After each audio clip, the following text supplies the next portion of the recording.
Ni avant, ni pendant, ni après la Grande Guerre, Jules d'Estrées n'a renié son attachement à la Belgique. En cela, il ne diffère pas de la grande majorité des personnalités du mouvement wallon de l'époque.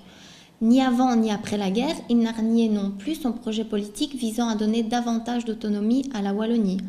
La phrase qui apparaît à l'écran est extraite de la 4e partie de la lettre au roi de Jules d'Estrées. On y trouve aussi cette variante inspirée par les propos du roi « L'union fera la force, mieux que ne pourrait la faire l'unité ».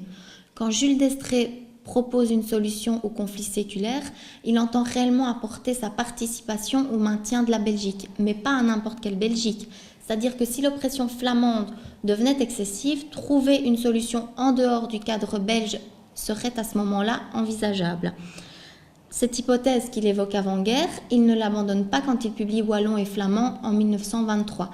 Il explique d'ailleurs que si la Belgique disparaît dans cette tourmente, l'incompréhension des centralisateurs nationalistes en aura été cause, tout autant que le fanatisme conquérant des Flamingons. Quand Jules d'Estrées accepte de prendre la parole à Waterloo en 1934, il réaffirme, si besoin en est, que sa détermination wallonne reste intacte. Il ne faut pas non plus oublier de souligner sa contribution majeure au compromis des socialistes belges en 1929. Dès lors, son patriotisme wallon n'était pas en opposition avec son patriotisme belge et encore moins avec son patriotisme européen.